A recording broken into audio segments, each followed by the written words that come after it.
Hello and welcome to The Premise. I'm Jeniffer Thompson. And I'm Chad Thompson. And today we are here with author Lisa See, who is extraordinary. I read all of her books, and listeners, you are going to love this conversation.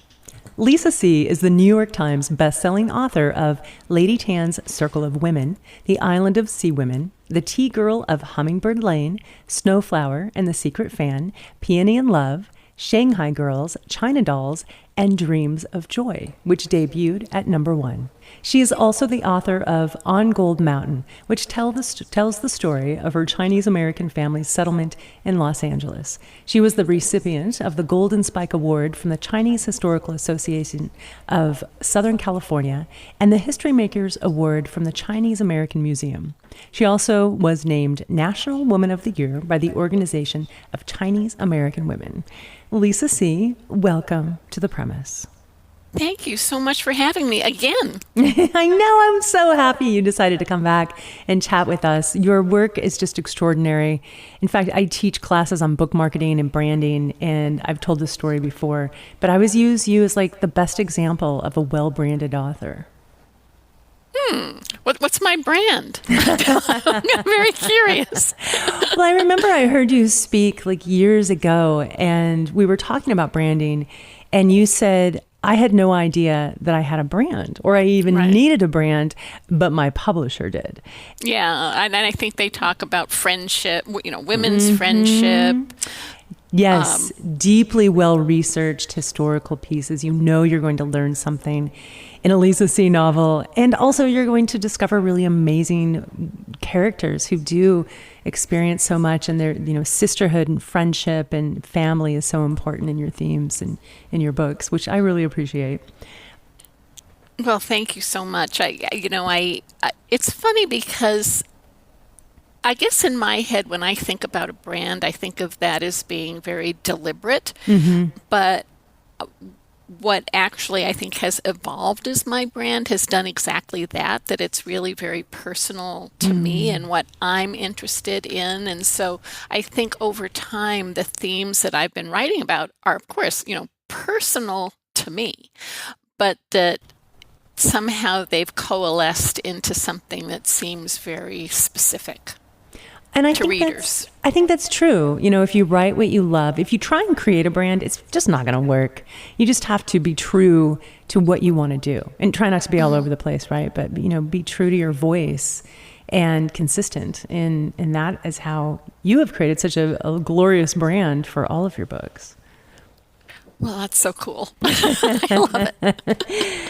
So today, you're not writing horror under a pen name, are you? No. But I did write mysteries back in the day, and that was very different. And of course, my first book was nonfiction. But as soon as I started writing the historical novels, I think that was where I was supposed to be, and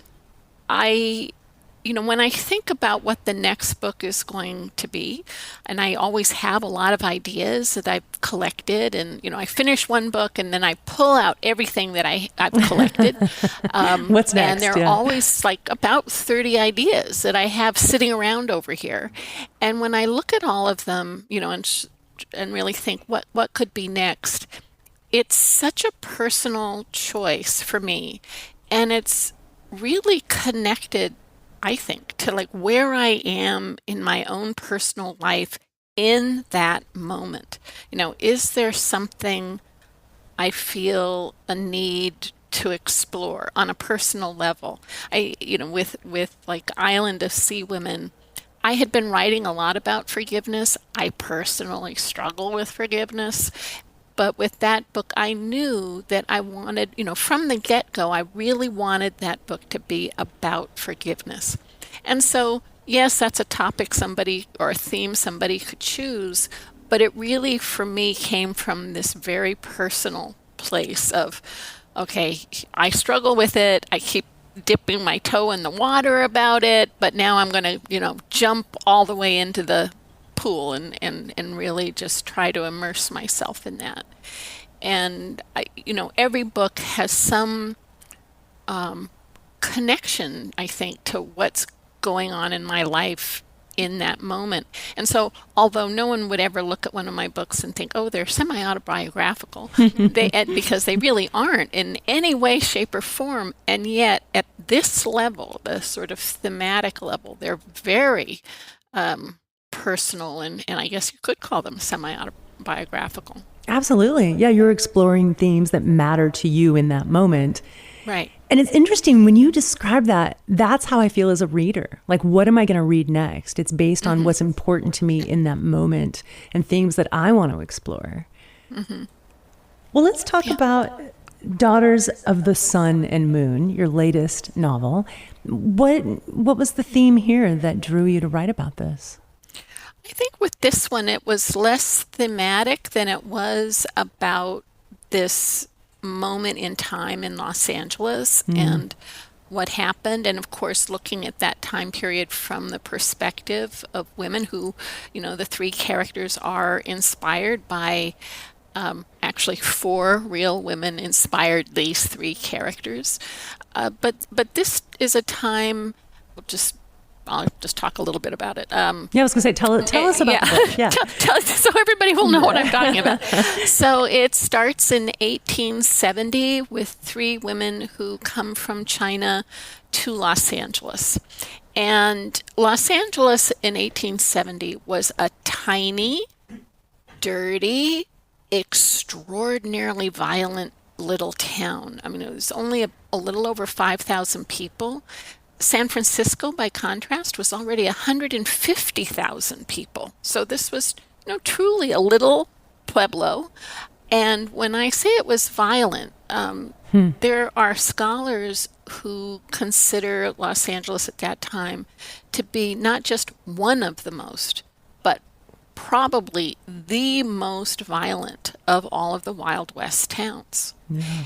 And so you have a little over 5,000 people, 180 of them are Chinese, and then of that 180, there's 34 Chinese women. And so, this story, again, is inspired by 4 real women. So the first is a young girl around 15 who was brought here in an arranged marriage to a much, much older merchant who was described in the local press of the day as being hideously ugly. And she wasn't here for very long before she was kidnapped and held captive for about 6 months. The next one is, so that's Dove in the novel. The next one is Moon, and she was the wife of the Chinese doctor here in Los Angeles, and he was the most prominent Chinese in the town, but he was also more than that. This is not long after the end of the Civil War. We know from the Civil War and movies we've seen that medicine was still really primitive, really backward. But Chinese medicine had already been around for a couple thousand years.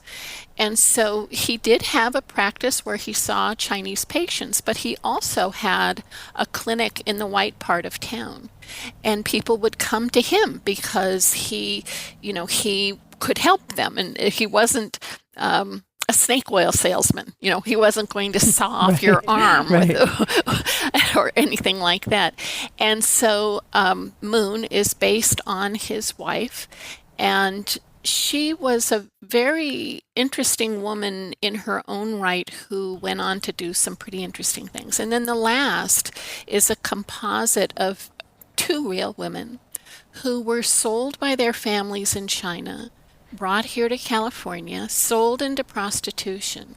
Now, again, this is just after the Civil War. This is just after the Civil War. Slavery's been outlawed. It's in our Constitution. There was one exception, and it had to do with the sale and ownership of Chinese women in the state of California. And so Petal is inspired by these 2 real women who, again, were brought here, sold into prostitution. But from the moment those 2 women got here, they did everything they could to escape and find freedom. And so everything that Petal does,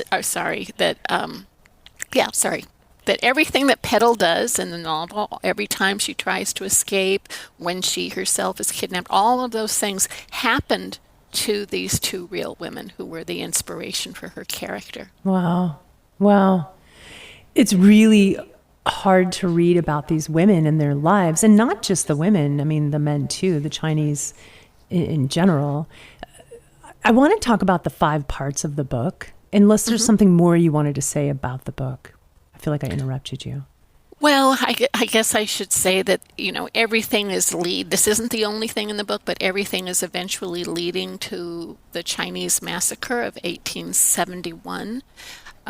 This is when 10% of the population of Los Angeles kind of rises up and shoots, stabs, and hangs 10% of the Chinese. So 18 Chinese men and boys were killed. This is considered to be one of the largest mass lynchings in the history of our country, certainly the largest here in California.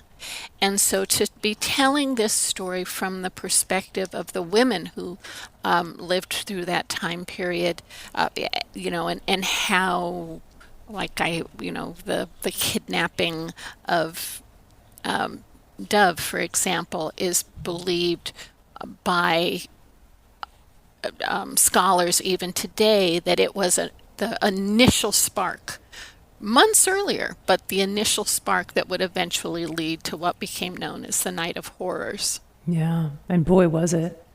Yeah. Yeah, I mean, I cried so much during this book. I just... Thank you! I really got to know these women and their friendships, their yearnings. I thought it was interesting how you chose the narration, how we have, the perspective of 3 characters. And as I was reading, I started to feel like maybe there was, and tell me if I'm right, so Petal is first person present, and Moon is first person but speaking as remembrance, and Dove is innocence. And to me, it started to represent like Petal being in the first person had this resilience and the strength. Moon looking back was like the voice of wisdom. And Dove seemed to be in the third person because she represented innocence. Well, I also thought of her, I don't know, you know how sometimes people talk about women being objectified? Mm-hmm. And to me, she really seems like an object. I mean, how reporters wrote about her in the past. She was this old man's lamb, this old man's plaything. When she's kidnapped, and just the actual process of what happened to her in that first couple of days where she's kind of passed from person to person. She goes through 4 different courtrooms.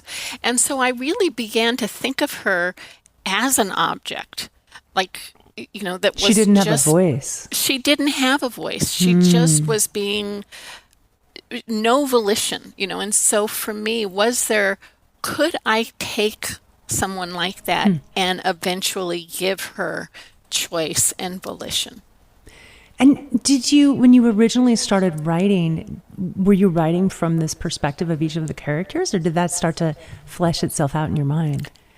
It happened pretty quickly, I have to say. With Petal, she's her journey is, I don't know even how I could have written it in the past tense. I just felt it in the moment so much with her. I don't think, since it's just in the very second chapter, not too far into the book, this isn't a big giveaway, but, her father, who's a farmer, invites her to help him deliver vegetables in the port.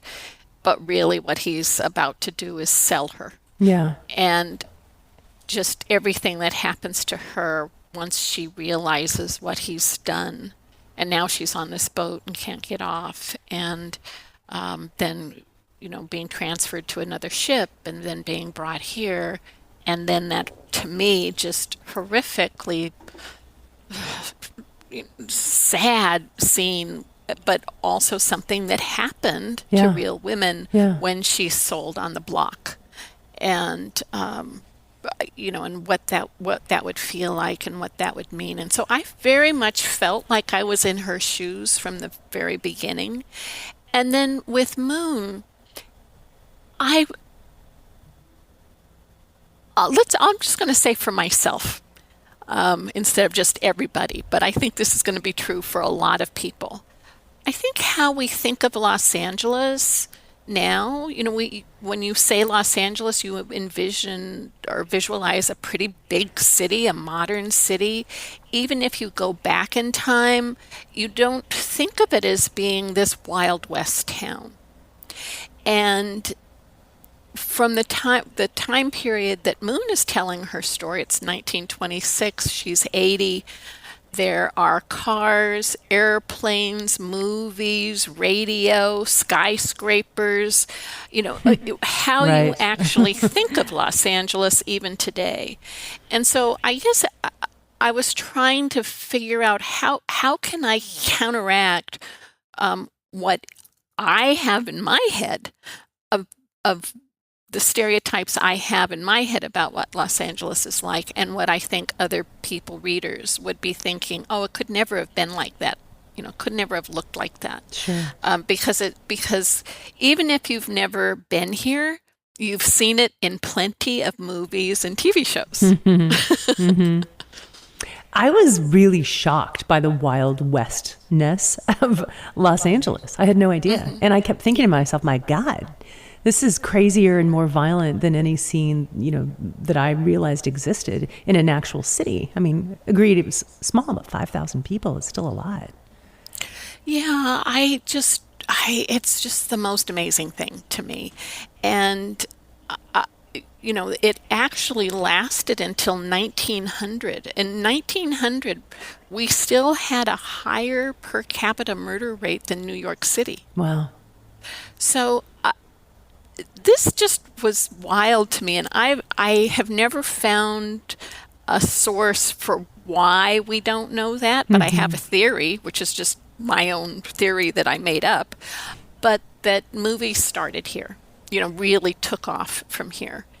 And this is at a time, if you think, in the teens of like 1910 to 1925, before talkies, there, the silence, and you can see this is going to be a big industry, and they are selling this idea already of Hollywood.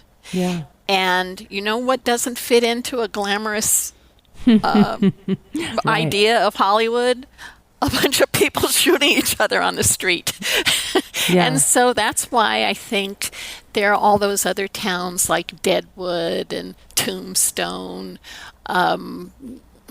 Yeah. Yuma. I mean, a lot of other places that you think of as being Wild West towns, and yet this was far more violent.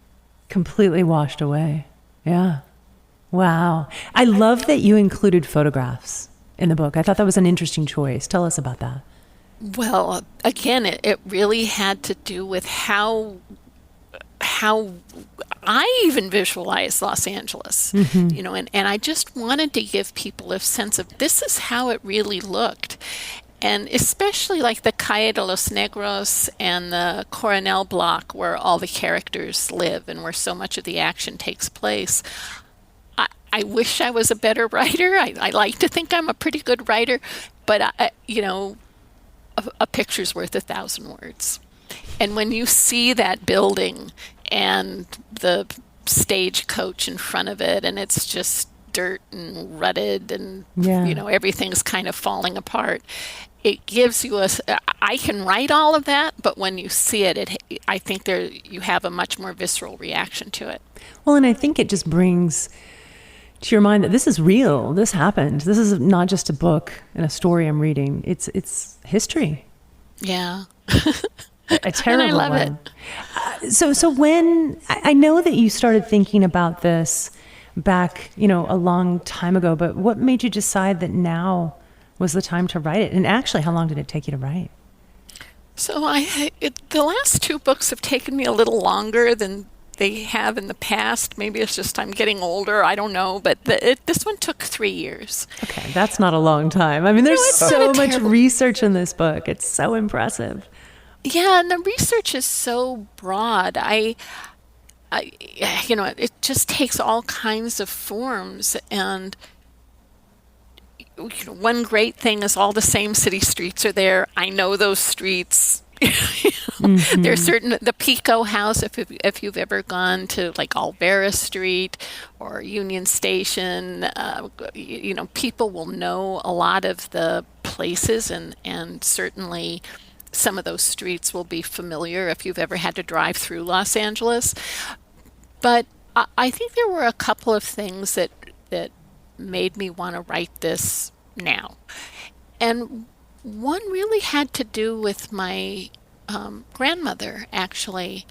I grew up in a very large Chinese American family. We had and still have a family store, a Chinese antique store. It's been in business here in California since 1874, Wow. 71, 74, something like that. Started in Sacramento and then they moved to Los Angeles. Right. And when I was a kid, and I spent a lot of time with my grandparents and my aunts and uncles in the family store. Often my grandmother would take me for a walk, and we'd walk, through Chinatown, we'd walk through the plaza, and she would always point to this, what's now a kind of vacant lot, a grassy knoll, just between the bandstand in the plaza where Alvera Street is and Union Station. And that's where my great-grandparents had their store for a very, very long time. And that store, that corner, is a literal stone's throw from where the Night of Horrors began. And, my grandmother didn't talk about that, but she did often talk about why my great-grandparents had left Sacramento and why they came to Los Angeles. He was Chinese, she was white. It was against the law here in California for Chinese and Anglos to be married. What they did was they went to a lawyer who drew up a contract between two people as though they were forming a partnership. But Sacramento is the capital, and that's where a lot of the anti-Chinese laws We're coming from. originated. Yeah. And all of that was leading towards the Exclusion Act. All of that is really coming out of Sacramento. Well, after what happened in Los Angeles with the massacre, city fathers did an interesting thing, which was they decided to erase what had happened. And it really comes from a real basic, what could you say, boosterism, which is this was at the beginning of a big land boom.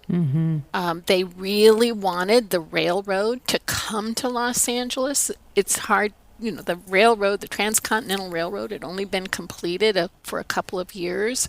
And then the next big project was how to get the railroad from San Francisco down to Southern California. And would the terminus be San Bernardino, Los Angeles, Wilmington, or San Diego? And it's actually the man who was the judge in the massacre trials, after the trials, went up to San Francisco, met with the Big Four who had built the Transcontinental Railroad, and convinced them to come to Los Angeles. Wow. Because this was a safe place, there was a land boom, it was Right. going to be great. Yeah. And that's transformative. That is the moment that changes everything. It goes in just a couple of years from a city of a little pueblo of 5,000 people to 20,000 people. And then 30 years later, it's already 1 million people. Yeah, it happened fast. It's a huge Yeah. thing. But none of that would have happened if the city fathers hadn't said, okay, we have to sell this as a safe place for everyone. And so, eventually very quickly, the Coronel block of this building where so much happened is torn down.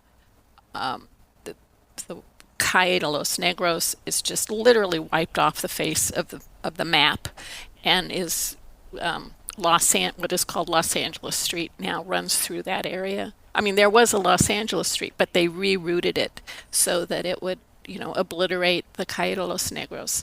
So this was in a funny way, a part of how my family came to be here in Los Angeles. Wow.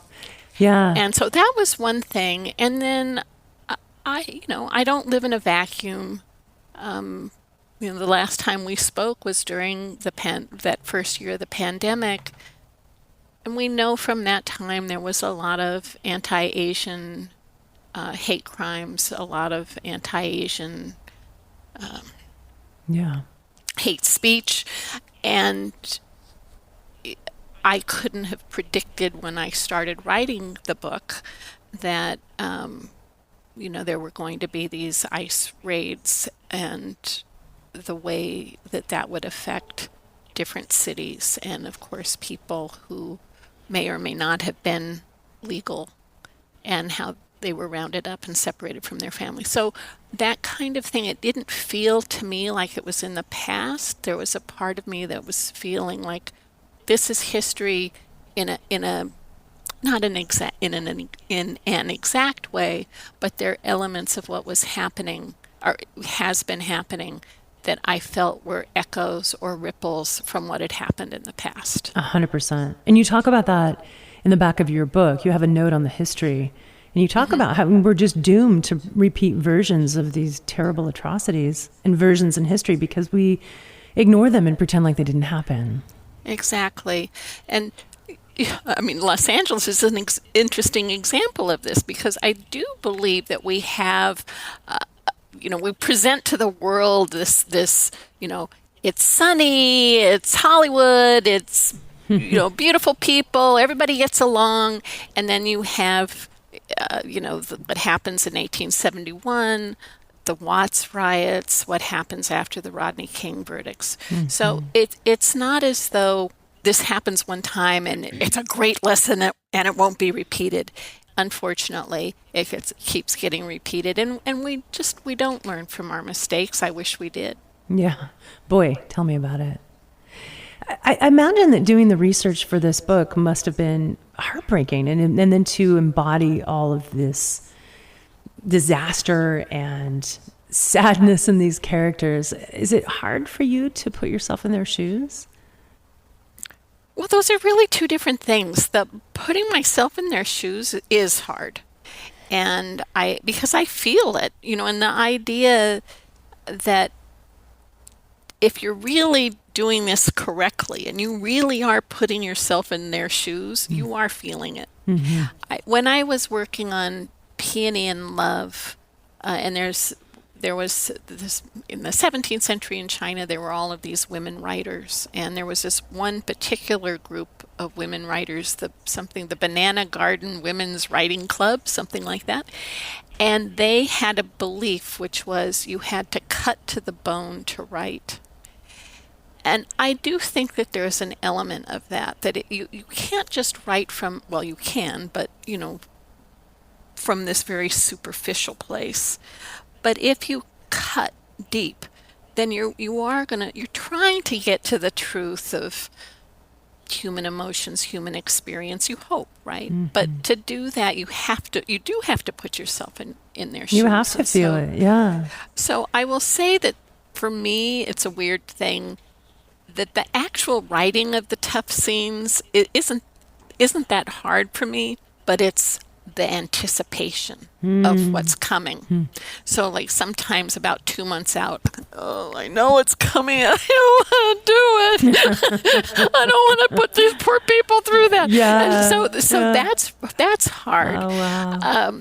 But as far as the research, what can I say? That's my favorite part of the whole process. Sure. I never know what I'm going to find. It's a big treasure hunt. Was it hard to find facts? Well, I was just going to say that the Huntington Library, Botanical Gardens Museum in Pasadena, they have what has survived of the court documents. Wow. that had to do not just with the 1871 massacre trial, but also these other characters that are in the book. The different Tong leaders. Every time they would get into trouble, they were in court. And like I had mentioned with Petal, and that her story is really inspired by two women who just kept being dragged into court because that one would run away, then they'd catch her and bring her back to court. And so to read that stuff was amazing. Yeah. I will say, it's all handwritten, and handwritten in 1870s. It was sort of 1870 to 70, about 3 before the last of those trials is over. All handwritten. You could see that the poor court reporter, he'd start out in the morning, pretty good handwriting, but by the end of the day, it would just be this terrible sloppy scrawl. and some days, and they were so kind to me at the Huntington. They gave me a little room, and they had all this stuff on a cart that they brought me to look at. And to just hold those things in your hands, it's just incredible. It's incredible. But by the end of the day, I would walk out of there and I would feel like my eyeballs were like boingy, boingy, boingy, down to the floor, like in a cartoon. My eyes would just get so tired. It was a crazy thing, but I loved seeing all of that. The court reporters, sometimes they would just make little doodles, little like, you're on the phone and you're making a little drawing, sure, yeah. that kind of thing. Or there was a great handwritten map that I felt was better than any of the other maps that have shown what happened that night. So all of that is just so much fun to find. But, there was a whole other many aspects to the research, but one had to do with, could Petal actually grow Chinese herbs on that little tiny windowsill in her room? Now, I do not have a green thumb, but I thought this is something that's going to be almost impossible for someone to do. So I guess I'm a good person to try it out. So I got the seeds from 5 different types of Chinese herbs that are used in traditional Chinese medicine. I dug up some dirt from a pretty sorry part of my garden, planted the seeds, and stuck them on my windowsill in December to see would they grow. And I guess actually there were 6. Of the 6, 3 grew and 3 never even sent up a sprout. Wow. But at least I was able, it was, could she do this? And it turned out, yes, she could. I mean, if I could do it, for sure she could do it, a farmer's daughter. Now, what herbs were they? I don't remember all of them now. Well, one was mugwort, one was astragalus. I don't even know how to pronounce it, but what I tried to do is find the herbs that are most used in medicines for women. And they're in the book, the Chinese medicine that you go into great detail about, what cures this and why and how they use it and how they grow it. It was fascinating. And I have a huge interest in Chinese medicine. And a lot of my friends, we have a school down here called Pecan, Pacific Coast of Medicine, PCOM. Yeah, PCOM, that's it, Pacific Coast of Oriental Medicine. And I loved how much detail you went into. Had you already had interest in Chinese medicine and some knowledge, or did you research everything for this book? It's really a combination of things. First of all, my grandparents, my grandfather especially, used to incorporate Chinese herbs and stuff into soups and different foods that he was making. I started going to an acupuncturist when I was 19, I think it was. He was the first acupuncturist to come here from China. This was before it was legal here, and my mom found him and I went to him. And then I have been going to a traditional Chinese doctor for many, many years, in addition to all the other doctors. But I think the main thing was that my previous book, Lady Tan's Circle of Women, is based on the life of Tan Yun-shun, a woman doctor in the Ming Dynasty, who, when she turned 50 in 1511, published a book of her medical cases. So I had done a tremendous amount of research for that book. And since, again, all of her cases were for women and girls, I already had a pretty good sense of those herbs that are used specifically, again, for women and girls. But with this one, I did additional research, including what could you grow here, what could petal grow on her windowsill, but what types of traditional, what types of Chinese herbs grow here already, and what can grow and thrive here now. And it just so happened that, again, the Huntington, in their Chinese garden, over the last couple of years, have developed a garden of traditional Chinese herbs. And so I, went and met with the curator for that garden and their consultant, who's a traditional Chinese doctor, who also gave me advice about what could grow here. And, could I do it? Which meant, could petal do it? Yeah, it's incredible. I love that part of the story. And the dirt the girls carry, some of the girls who were sold by their families, take dirt with them to America. And the symbolism that carried was so beautiful. Yeah, and that's true, that many of these young women, but also men, sojourners who came here in that time period, would bring a little satchel of dirt that then they could put a couple of grains in their tea or something, so that they not only had the dirt of their homeland, the soil of their homeland, but they could also ingest it so that it really remained part of them. Yeah. And it plays a part, symbolically in the book when Petal starts trying to grow these herbs to help her countrymen, but also to help herself. And I just love how you tied so many little pieces together that had so much meaning. It's really, you said earlier, if I wish I were a better writer. And I just wanted to laugh because you're just incredible. There's this one line in the beginning of the book: every word from her mouth plants another stone in my belly. Oh. And this is Petal, when she realized she's been sold and what's happening. It's so poetic. It's partially, I think you have this way of creating this like sweepingly beautiful and yet heartbreaking story, and this ability to foreshadow sorrow and hardship is masterful. But also there's this tenderness in your writing that offers hope, which is so true to your characters. I think that's why we love them so much. Well, I've only had one book where it's had a truly sad ending, and I've regretted that ever since. And so I do write the last I did worry line. about that when I was reading. I was like, oh my God, let it be a happy ending. Please let it be a happy ending.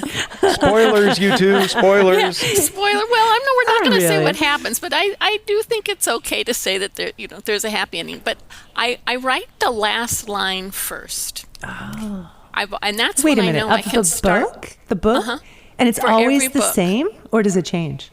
No, the last line is different for every book, but No, I mean- but I can't start writing. I can't start on page 1 until I know what that last line is, and then like that last line comes into my head, and I say, oh, now I know where I'm going. Wow. And so I do put these poor people through an awful lot, but I know, there's this. I know where I'm going, and there's this like literal light at the end of the tunnel of this last line. That's brilliant. Well, no, but See, now she's digging through the book to see what the I'm last not, line don't worry, is. I'm not going to read it. No, but my question to you is, when you write that last line and then you write the rest of the book. Does that last line ever change, or does it always remain the same? So what's interesting to me, anyway, is that the last line doesn't change, but sometimes the circumstances of it changes. Oh, wow. So, originally I'll sort of envision a scene and then what that last line is. But let's see, what book was that? Tea-Girl of Hummingbird Lane. I thought that book was going to end in Pasadena. I don't need to set up the whole scene, but, with this girl, and she's got this tea cake, and she's walking, and she sees this. I'm really not going to do any spoilers here, but, and then she says, and then there's the line, and that's the end of the book. In fact, the book ends in a very remote part of China. The setup of it is completely different than how I envisioned it, but the last line and the sentiment are the same. That's incredible. I love that you shared that. And just one other thing. I think this comes from how I've always read books. So as soon as I could start reading chapter books, so I don't know, when is that, third grade? I don't know when you start reading chapter books. I couldn't go to sleep unless I knew how it ended. So I would read, let's say, the first chapter, and then I'd read the last chapter. Wow. And then I'd read the second chapter, and then the penultimate chapter. I still read books that way to this day. Oh my gosh. Okay, I have to tell you, weird. I almost did that with your book. When I was reading this book, I kept having this temptation to read the last chapter, and I had to force myself not to do it. And I've never had that temptation. I don't know why. I had to know, but I waited. I read it in a day and a half, so I got through it quickly. But Well, you did. I had to know. That is so funny. I love that. Yeah, and I still do it. I mean, it's the one downside of for me of an audiobook or an ebook is that you can't get to the end so easily. So that's been an experience for me to read and or listen to books that way. But I still have my preferred way, which is first chapter, last chapter. You don't like to be surprised. Well, I worry too much about what's going to happen to everybody. Yeah. Is this person going to live? Are they going to get together? What's going to happen? I mean, I as a kid, but even now, I would just be up all night worrying about them. Now, Go ahead. have you ever gotten to read the last chapter and been like, how in the hell did we get here? And I don't want to read the rest of the book. Oh, many times. Or I'll read maybe, 3 from the beginning, 3 from the end, and think, I don't need to read the middle. Did you read Demon? I know how it all works out. I know the ending. I wonder if you read Demon Copperhead by Barbara Kingsolver. I haven't had a chance yet. Okay. I know people love that book. I had several friends call me and say, I don't know if I can keep going. Should I, does it work out? I'm like, go ahead, read the rest. It's worth it. You got this. Or you could just be like Lisa C. and read the last. Just read the last part. Before we run out of time, and I know we're running out of time, I want to talk to you about the 5 parts again. And you start each chapter, each part, I should say, with a quote from Lao Tzu.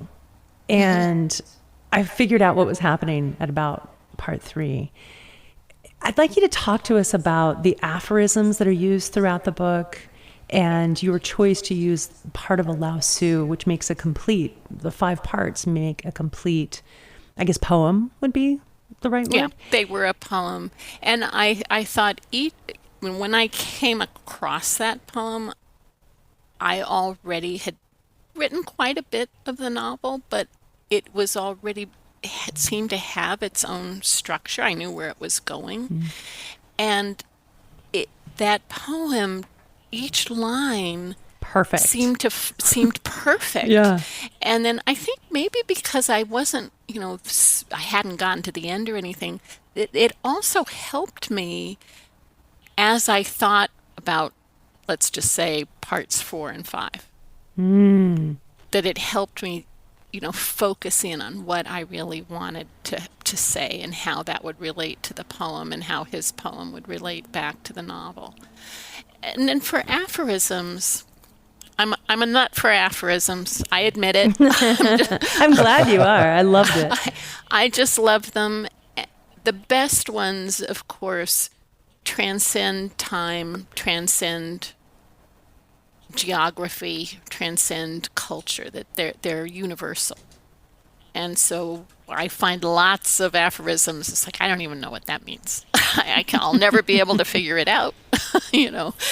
But the really great ones, you can understand what they mean no matter when you lived or where you lived. And so I look for those, and I keep notebooks with them, and I love them because there's something about the truth that's embedded in them. I'll just say I guess it's American, it could be English, but a stitch in time saves nine. Well, that's not the most poetic, but it is very true. And so those types of things. I remember, not for this book, but the last one. It takes a lifetime to make a friend, but you can lose one in an hour. That is, it doesn't matter where or when you live. That is true. And so I look for those, and I think that they also help to transport you into another time. So while they're timeless, they also send you to another time. Indeed. I think my favorite is one I wrote down. There is soft happiness in sadness and deep sadness in happiness. Yeah, this is the second time I've used that. I used it in Peony and Love. It is something that has so stayed with me. I think everyone can relate to that. Totally. Yeah. Yeah. And, I was writing this as we were coming out of those 2 years of the pandemic. And there was, I think, we lost a lot. It's for many people, it was actual people that we lost in our family, friends, but even just how we live our lives. Do you go to the movies anymore? Not, most people don't. There are just so many things that aren't the same and may never be the same again. And yet there are other parts that came out of those years that we can look at in very positive ways. So I know that's a weird example, but it's just, I don't know. It's true though. You're right. It is true. And I think sometimes when we're in the worst of moments, of grief or anger or loss, that you can remember that there are these moments of happiness, that, even in the worst grief, you can have, or sorrow, you can have these glimpses of happiness. Yeah, absolutely. It really made me reflect. As I was reading this book, I had so many emotions, and I feel so much sadness over how we treat each other as humans, how racism is so awful, and how, the Mrs. Grasky, I think her name was, how she embodies. And she was a real person. Yeah. Oh, and her son. Oh my God. Yeah, these just terrible, like, how did they become this way? And it makes me think about like the world as a whole, and how much violence there is, and how much pain and how much suffering there is. And yet that suffering is somehow needed for good things to happen, and for, the beauty is a result sometimes of the ugliness, and the ugliness of the beauty, and how it all works together. And your book brought that to stark relief for me. Yeah. Well, thank you. Well, thank you. It's like, how do we justify these terrible actions? We don't justify them, but why do they happen? I guess is the question, why? And when you realize it's just nothing you can do about it, and the cycle will continue to happen, and all we can do is concentrate on the present.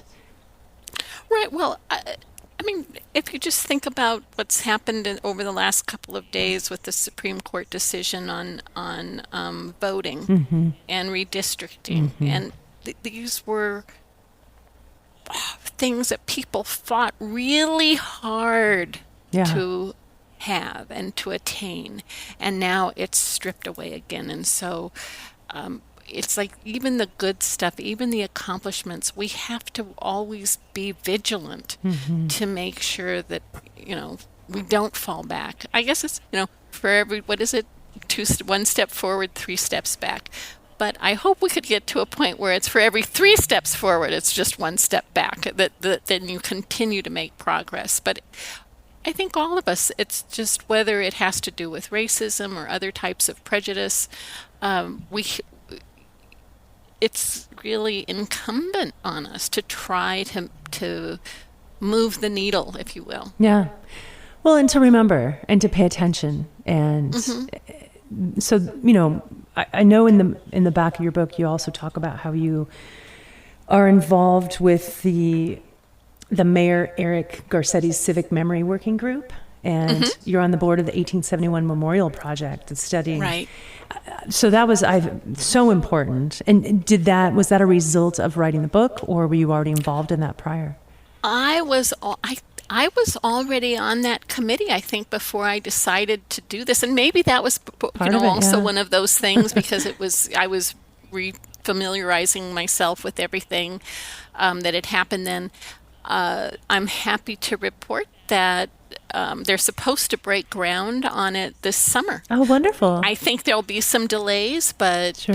The goal has been for the memorial to be open, complete and open by the time of the Los Angeles Olympics. Wow. And where is that memorial going to be built? So it's going to be, strangely enough, across the street from where my great-grandparents had their first store. So if you again, you know where Union Station is, then there's the plaza across the street, and then if you start walking towards City Hall, Los Angeles City Hall, you actually pass the Chinese American Museum, and so this will be on that sidewalk from the plaza going the whole length of that block, which is within steps of where the massacre began. Wow.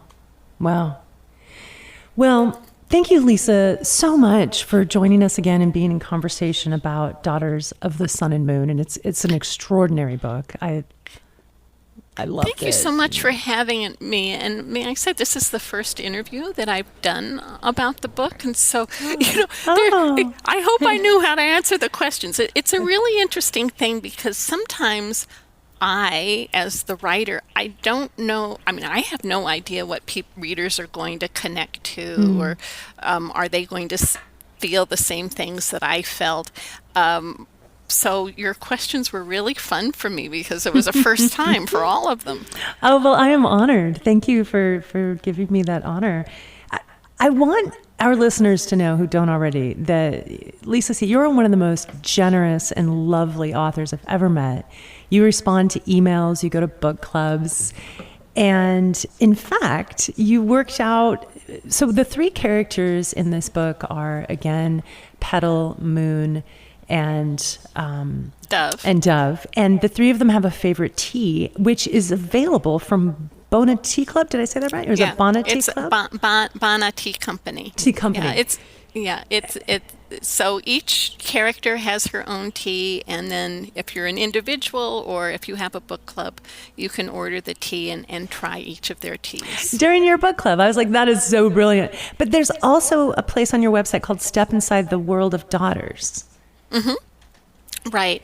And I have this for every book, and it's, because I do so much research, I like to be able to share that with people. And so, I have maps and photographs, and this part isn't quite fully built yet, but I'll show some of those documents, those original documents that I was talking about earlier, with the little doodles and the maps and things like that, as well as the photographs from that time period, which I think really transport people into that moment. And then little profiles of the actual people, including the judge, Whitney, but some of the other real characters who were in the novel. Wonderful. I love it. I love it. Well, I hope that this book hits the New York Times bestselling list and is turned into a movie, and that all of your wildest dreams come true for it. Well, thank you so much. I just so appreciate it. Once again, thank you for joining us here on The Premise. You can visit us online at thepremisepod.com and subscribe and rate or review The Premise wherever you get your podcasts. You can learn more about Lisa C. on her website, lisac.com. Follow her on Instagram and Facebook at Lisa C. And be sure to check out her book club page. And we look forward to seeing you next time here on The Premise. If you'd like to follow me, your host, I'm on Instagram at Jeniffer Thompson Consulting and Facebook at Jeniffer Thompson Consulting. Until next week, thanks for listening. Goodbye. Goodbye.